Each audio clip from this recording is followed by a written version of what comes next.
नंतर पुढची बातमी ती कोल्हापूरमधून। कोल्हापूरमध्ये मोठी राजकीय घडामोड घडली आहे। दोन्ही राष्ट्रवादी एकत्र आलेले आहेत। चंदगड नगरपंचायतीमध्ये आता राष्ट्रवादीचे दोन्ही गट एकत्र लढणार आहेत। चंदगडमध्ये नंदाताई बाभुळकर, राजेश पाटील हे एकत्र आलेले आहेत। हसन मुश्रीफ यांच्या नेतृत्वात ही निवडणूक लढली जाणार आहे।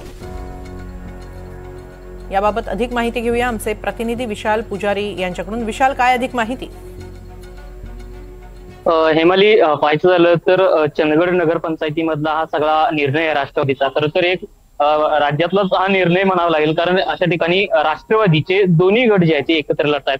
विधानसभेमध्ये नंदाताई बाभुळकर या राष्ट्रवादी अजित पवार गटाचे माजी आमदार राजेश पाटील यांच्या विरोधात निवडणूक लढवलेल्या होत्या, आणि आता सध्या स्थानिक स्वराज्य संस्था निवडणुकीमध्ये हे दोघेही आता एकत्र झालेले आहेत। मंत्री हसन मुश्रीफ यांनी हा सगळ्यात मोठा पुढाकार जो आहे तो घेतलेला आहे। त्यामुळे चंदगडमधल्या नगरपंचायतीमध्ये एक वेगळं राजकारणाचं समीकरण जे आहे ते पाहायला मिळणार आहे। भाजप नेते आमदार शिवाजी पाटील यांच्या विरोधातली ही सगळी मोहीम जी आहे ती आता मंत्री हसन मुश्रीफांनी आखल्याचं पाहायला मिळते। खरं तर माहितीतलेच सगळे दिग्गज नेते आता त्यांच्या विरोधात उभे असताना पाहायला मिळणार आहे। त्यामुळं चंदगडमधला हे सगळं राजकीय समीकरण जे आहे ते कुठेतरी बदलताना पाहायला मिळणार आहे। विशेष म्हणजे राष्ट्रवादीचा गट जो आहे तो कुठेतरी आक्रमक पद्धतीने लढत करताना पाहायला मिळणार आहे। त्यामुळे हा एक वेगळा निर्णय म्हणावा लागेल। राज्यभरातलाच हा निर्णय जो आहे तो सध्या चर्चेत देखील असल्याचं पाहायला मिळतंय। हिमाली, नक्की धन्यवाद विशाल, आपण दिलेल्या या सविस्तर माहितीबद्दल। एकूणच नगरपालिका आणि नगरपंचायतींच्या निवडणुकांची रणधुमाळी या निमित्तानं सुरू झाल्याचं